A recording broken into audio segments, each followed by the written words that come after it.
पश्चिमी यूपी की राजनीति में सहारनपुर जिला हमेशा से सत्ता की चाबी माना जाता रहा और अब जब बात इस जिले की सीट नंबर 7 यानी गंगोह विधानसभा की हो तो सियासी पारा हाई होता है। गंगोह सिर्फ एक विधानसभा सीट नहीं है बल्कि पश्चिम यूपी की जातीय और राजनीतिक प्रयोगशाला है। साल 2022 के चुनाव में यहां भारतीय जनता पार्टी और सपा के बीच कांटे की टक्कर देखी गई। अभी क्या कुछ वर्तमान में हालत है, ये रिपोर्ट देखिए।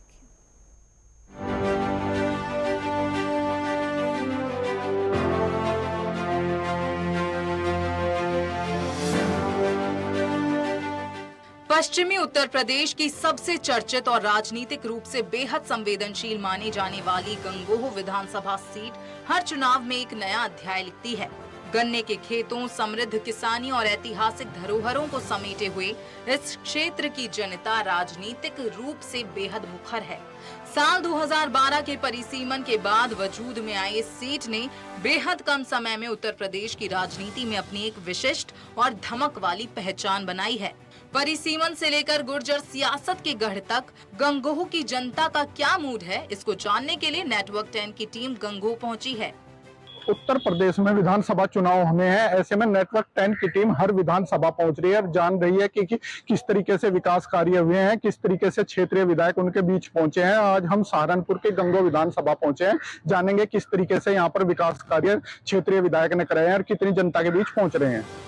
गंगोह की सियासी नब्ज को समझने के लिए पिछले विधानसभा चुनाव यानी 2022 के चुनावी नतीजों पर नजर डालना बेहद जरूरी है। साल 2022 में इस सीट पर भारतीय जनता पार्टी और समाजवादी पार्टी के बीच सीधा और बेहद दिलचस्प मुकाबला देखने को मिला था। बीजेपी के कीरत सिंह गुर्जर ने सपा के चौधरी इंद्रसेन को हराकर इस सीट पर कमल खिलाया था और साल 2017 के बाद से यहां बीजेपी का कब्जा लगातार बरकरार है। विधानसभा चुनाव 2022 के नतीजे। विजेता बीजेपी के कीरत सिंह गुर्जर 1,16,582 वोट। निकटतम प्रतिद्वंदी एसपी के चौधरी इंद्रसेन 93,133 वोट। जीत का अंतर 23,449 वोट। चुनाव में जीत और हार का फैसला करने वाले मतदाताओं की संख्या की बात करें तो एसआईआर के हालिया सर्वे और नवीनतम मतदाता सूची के अनुसार गंगोह विधानसभा में कुल मतदाताओं की संख्या 3,43,674 है। यहाँ पुरुष और महिला मतदाताओं का ये अनुपात किसी भी दल के समीकरण को बनाने या बिगाड़ने के लिए पर्याप्त है। गंगोह विधानसभा के मतदाता आंकड़े। कुल मतदाता 3,43,674। पुरुष मतदाता 1,86,960। महिला मतदाता 1,56,703। थर्ड जेंडर मतदाता 11। चलिए जनता का इस बार का क्या मूड है जानते हैं। विधायक जी में बहुत अच्छे पिछले वर्षों को छोड़कर अब की बार देखा जाए विधायक जी कार्यकाल को बहुत अच्छा कार्य विधायक जी ने किया है। हर जगह अम्बेटा से शुरुआत होकर ननौत्ता तीतरों तक विधायक जी ने गंगोह में विकास का परचम लहराया है और इसीलिए हमारे विधायक जी विकास पुरुष के नाम से भी परिचित हो चुके हैं पूरे जिले में। और जैसे कि छोटी छोटी सड़कों का जाल बिछा दिया है हमारे विधायक जी ने और अम्बेटा में 20 से 22 घंटे बिजली की व्यवस्था विधायक जी ने कराई है अभी पिछले कुछ समय में।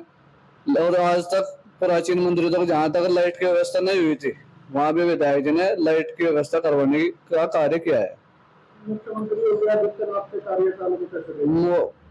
इस बारे में तो कोई सब मतलब बताने की कोई जरूरत ही नहीं है, सब जानते हैं। योगी जी का नाम इतना है कि लोग पुनः आने वाले भविष्य में प्रधानमंत्री देखना चाहते हैं। विधायक कीरत सिंह जी भाई उनका कार्य कमाल का है, बहुत ही ज्यादा सराहनीय कार्य कर रहे हैं। मतलब एक टाइम होता था मास्टर कंवरपाल जी जो थे ना उनके बाद में विधायक ही नहीं मिला था, ये मिले हैं फिर आकर के। योगी सरकार अच्छा है, बहुत बढ़िया काम कर रहे हैं। 10 में से 10 नंबर। विधायक कार्यकाल को बहुत ही अच्छे तरीके से देखते हैं। विधायक जी विकास पुरुष विधायक के नाम से प्रसिद्ध हो चुके हैं। 2.5 साल में जो विकास विधायक जी ने किया था उससे कई गुना माननीय विधायक जी ने विकास क्षेत्र में कर दिया है। जैसे बताया अभी भाई ने, चापर चिड़ी से शुरुआत होती है विधानसभा की, और दूर उधर तीतरो भी खेड़ी में चले जाओ, हर गांव में मानव विधायक कहीं कहीं सीसी, कहीं कहीं सड़क देने का काम किया है। योगी जी का कार्यकाल तो लाजवाब है, इसमें तो कोई कहने की बात ही नहीं है। और योगी जी को तो 10 में से 11 ही नंबर देंगे, 10 में से 10 में 11 नंबर देंगे। 2027 में कई गुने मार्जिन से माननीय विधायक जी और योगी भाजपा की सरकार और योगी आदित्यनाथ जी मुख्यमंत्री बनेंगे। मुख्यमंत्री नहीं है जनता तो प्रधानमंत्री देखना चाह रही है योगी आदित्यनाथ जी ने। हाँ बिल्कुल, ये बात सही है। विधायक जी ने, आपने कहा विधायक जी ना करा पाए हो, अब से पहले जितने भी विधायक हुए, ऐसा एक कार्य है, मंदिर है प्राचीन 2.5-3 साल पहले है, वो 250-300 साल पुराना मंदिर है, उसमें माननीय विधायक जी ने अब की बार लाइट की व्यवस्था कराई और 4-5 लाख से लाइट अपनी निधि से लाइट की व्यवस्था कराई। अब से पहले जितने विधायक बने उन्होंने कुछ नहीं कराया, ये विधायक जी ने सबसे बड़ा काम कराया है। कैसे देखते हैं विधायक जी के कार्यकाल को? माननीय कीरत सिंह जी बहुत बढ़िया, बिल्कुल सर्वोत्तम, विकासशील पुरुष, हर लोगों के साथ सुख दुख में खड़े होकर चलने वाले। योगी जी के कार्यकाल वही बेहतरीन है, नहीं शब्द कह सके, नहीं शब्द, साइलेंट है बिल्कुल। 2027 योगी जी है जी। हाँ जी, देखो दिल से। 10 में से कितने नंबर देंगे? 10 में से देंगे जी 9।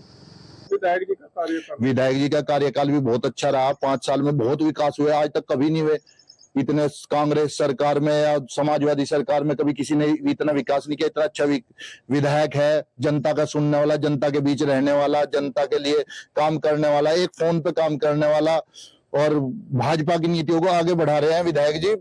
बहुत अच्छा विकास कार्य, 5 साल में हमारे कभी गंगों में इतना विकास कार्य नहीं हुआ जितना इस 5 साल के में हुआ।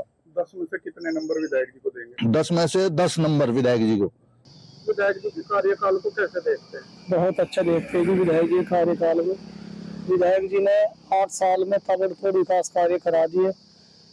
एक जो जाल होता है, जाल, सड़कों का जाल बिछा दिया विधायक जी ने। जब से हमारा देश आजाद हुआ, एक रोड पड़ता है, रबजाए की पटड़ी बोलते हैं इसको, जो फनपुरी से लेके इस्लाम नगर से होते हुए जान गेड़े को होते हुए तीतरों तक जा रही। जब से देश आजाद हुआ आज तक भी उसका चौड़ीकरण नहीं हुआ, वो चौड़ा नहीं हुआ। वो जो कराया, सिर्फ बहुत नेता है, बहुत सरकार आई गई, लेकिन उस पर किसी ने ध्यान नहीं दिया। उसमें किसानों को बहुत ज्यादा दिक्कत परेशानी का सामना करना पड़ गया था। खेत में से उन्होंने गन्ने की ट्रेली निकालने में बहुत दिक्कत होती। विधायक जी ने उसको सड़क को चौड़ा करा दिया है। उससे पूरी विधानसभा को बहुत ज्यादा फायदा होगा, बहुत ज्यादा लाभ मिलेगा। और अगर किसी को ननौत्ते जाना हो, सीधा रामपुर घूमना जाना पड़ेगा था, अब इस्लाम नगर को शॉर्टकट में जाओगे, बहुत फायदा होगा। आपके समुदाय के लोग कभी बीजेपी को पसंद करते हैं, लेकिन आप बीजेपी की तारीफ कर रहे हैं। देखो, मैं भी बीजेपी के खिलाफ बोलूँ था, पहले था नहीं 22 में, लेकिन 24 में मैं पार्टी में आया तो मैंने देख लिया जो सम्मान भारतीय जनता पार्टी के अंदर है वो शायद ही किसी पार्टी के अंदर मिलता हो। मुस्लिम समुदाय अब के दिखा देगा, खुद हम भी और भी दिखा देंगे कि भारतीय जनता पार्टी को अपने बूथों पसंद जिताने का काम करेगा। गंगोह विधानसभा खास सियासी इतिहास। 2012 से पहले नक्कुड़ का था हिस्सा। 2 बड़े सियासी परिवारों का था खासा दबदबा। मसूद और यशपाल परिवार में मुकाबला। परिसीमन के बाद सिर्फ बने गुर्जर विधायक। गुर्जर राजनीति की सबसे मजबूत सीट बनी। गंगोह विधानसभा की अपनी कुछ बेहद खास और अनूठी विशेषताएं हैं। 2012 से पहले ये क्षेत्र मुख्य रूप से नक्कुड़ विधानसभा का हिस्सा हुआ करता था। इस सीट का इतिहास 2 बड़े सियासी परिवारों के इर्द गिर्द घूमता रहा है। एक तरफ काजी इमरान मसूद का परिवार तो दूसरी तरफ चौधरी यशपाल सिंह का परिवार। इस सीट की सबसे बड़ी और दिलचस्प विशेषता ये है कि परिसीमन 2012 के बाद से यहाँ लगातार गुर्जर समाज के विधायक ही निर्वाचित होते आए हैं। हालांकि अगर इसके पुराने इतिहास 1967 से 1968 को खंगालें तो केवल एक बार ऐसा हुआ था जब काजी इमरान मसूद के परिवार से गैर गुर्जर विधायक काजी मसूद यहां से चुने गए थे। इसके बाद से ये सीट गुर्जर प्रतिनिधित्व का एक मजबूत केंद्र बनकर उभरी है। गंगोह सीट पर कोई भी दल सामाजिक और जातिगत संतुलन बनाए बिना चुनावी वैतरणी पार नहीं कर सकता। अब जरा यहाँ का जातीय समीकरण भी समझ लेते हैं। यहाँ सबसे बड़ी आबादी मुस्लिम मतदाताओं की है, जो चुनाव की दिशा तय करने में बड़ी भूमिका निभाते हैं। दूसरे पायदान पर गुर्जर समाज है, जो संख्या बल के साथ साथ राजनीतिक रूप से इस सीट पर सबसे ज्यादा प्रभावी और आक्रामक है। तीसरे नंबर पर दलित समाज अपनी मजबूत उपस्थिति दर्ज कराता है, जो पारंपरिक रूप से बसपा का कैडर वोटर रहा है। चौथे स्थान पर सैनी समाज और पांचवें नंबर पर ठाकुर यानी राजपूत समाज के मतदाता आते हैं, जो यहाँ निर्णायक किंग मेकर की भूमिका निभाते हैं। इसके अलावा अन्य ओबीसी और सवर्ण जातियां भी चुनावी नतीजों को गहराई से प्रभावित करती हैं।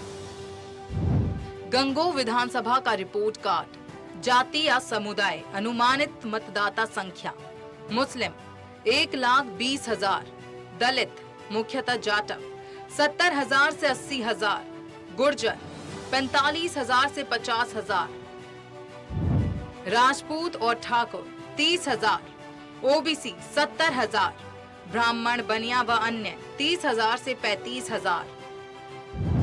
विकास और सुरक्षा का दावा: मुख्य और संपर्क सड़कें कराई गईं पक्की। सरकारी स्कूलों का हुआ शानदार कायाकल्प। किसानों को मिली मुफ्त बिजली। ऐतिहासिक और धार्मिक स्थलों का हुआ जीर्णोद्धार। वर्तमान बीजेपी विधायक कीरत सिंह के कार्यकाल में क्षेत्र के बुनियादी ढांचे में बड़े बदलाव का दावा किया गया है। ग्राउंड जीरो पर पड़ताल करने से पता चलता है कि गांव से कस्बों को जोड़ने वाली मुख्य और संपर्क सड़कों को पक्का कराया गया है। शिक्षा और स्वास्थ्य के क्षेत्र में कायाकल्प योजना के तहत सरकारी स्कूलों को अपग्रेड किया गया है। साथ ही किसानों के लिए मुफ्त बिजली योजना और समय पर खाद बीज की उपलब्धता एक बड़ा राहत का जरिया बनी है। इसके अलावा क्षेत्र के ऐतिहासिक बरसी महादेव मंदिर और बाबा भूमरा देव मंदिर जैसे धार्मिक स्थलों का जीर्णोद्धार कराकर सरकार ने सांस्कृतिक राष्ट्रवाद के एजेंडे को भी मजबूत किया है। स्थानीय निवासियों और किसानों का कहना है कि विधायक की जनता के बीच उपलब्धता और मुख्यमंत्री योगी आदित्यनाथ की मजबूत कानून व्यवस्था इस क्षेत्र में भाजपा की सबसे बड़ी ताकत बनी हुई है। कि गंगोह विधानसभा के अंदर आदरणीय योगी जी के आशीर्वाद से जो प्रदेश के अंदर बहुत बेहतरीन सरकार हमारी चल रही है भारतीय जनता पार्टी की, उसके नेतृत्व में गंगोह में काफी विकास हुआ है। बहुत बड़े बड़े विषय जो थे गंगोह विधानसभा के वो हल हुए हैं और सरकार के सहयोग से आम जनमानस खुश है जो सरकार ने काम किए हैं। जैसे मैं आपको बताना चाहूंगा कि सड़कों का एक बहुत बड़ा विषय पहले से हमारे देश प्रदेश में रहा है और हर क्षेत्र में रहा है। गंगोह विधानसभा की स्थिति बड़ी खराब थी। 2017 से पहले का हाल बताएं तो बताना दोबारा है, बहुत बड़ी कठिनाइयां थी और 2017 के बाद सुधार हुआ है और 2022 के बाद तो भारी परिवर्तन हुआ है। कोई सड़क ऐसी नहीं थी हमारे ग्रामीण क्षेत्र में कि कोई सड़क चौड़ी हो। अब अधिकतर सड़कें 7 मीटर और 5.5 मीटर चौड़ी हो चुकी हैं। कुछ पर काम चला है और कुछ का काम पूरा हो गया है। शिक्षा के क्षेत्र में बहुत अच्छा काम हुआ है। हमारे यहाँ जितने भी विद्यालय है, सब प्राइमरी विद्यालय है, जो माध्यमिक है, जो उच्च शिक्षा के सेंटर है, हमारे 2 राजकीय डिग्री कॉलेज भी है, सब में अध्यापकों की स्थिति सुधरी है। कानून व्यवस्था की स्थिति बहुत सुधरी है। किसान भाइयों के लिए बिजली की जो बेहतरीन व्यवस्था है, अगर आप आज सुबह अपनी किसी वाहन से गंगोह विधानसभा का भ्रमण करोगे तो चारों ओर हरियाली हरियाली हरियाली की पूरी छटा आपको बहुत दूर दूर जहां तक आपकी नजर जाएगी वहां तक आपने दिखाई देगी। धान की फसलें लहरा रही हैं, बहुत सुंदर फसल धान की इस बार हो रही है और वो केवल बिजली की और कानून व्यवस्था अच्छी होने का ही परिणाम है। बिजली किसानों को बहुत बेहतरीन मिल रही है और किसान किसी भी समय अपने खेत में जाकर अपना खेत का कार्य कर सकता है। दिन में, रात में, दोपहर में, सुबह शाम बेखौफ बिना किसी डर भागे अपने क्षेत्र में काम कर सकता है, अपने खेत में काम कर सकता है। तो इतना अच्छा जो माहौल बना है, तो मैं तो ये कहूंगा कि आप 5 वर्षों की बात कर रहे हैं 2017 से और अब तक जितना काम हुआ है, इतने जब से हमारा देश आजाद हुआ था तब से अब तक 2017 तक भी नहीं हुआ था। साफ है कि गंगोह विधानसभा सीट पर विकास के दावों और मजबूत कानून व्यवस्था के बीच जातीय समीकरणों की बिसात हमेशा से बेहद उलझी रही है। गुर्जर सियासत का ये गढ़ इस बार भी उत्तर प्रदेश की राजनीति का रुख तय करने के लिए तैयार है। जनता विधायक के कामकाज से कितनी संतुष्ट है, ये आने वाला वक्त ही बताएगा। नेटवर्क 10 की टीम गंगो विधानसभा पहुंची। यहाँ पर जो भारतीय जनता पार्टी के विधायक हैं उनके बारे में बताया गया है कि वह क्षेत्र में पहुंचते हैं, विकास कार्य कराते हैं और लगातार जनता के बीच रहते हैं। अब यह तो आने वाला वक्त ही बताएगा कि जनता उनके विकास कार्यों पर कितना मोहर लगाती है। सहारनपुर से संजय चौधरी, नेटवर्क 10।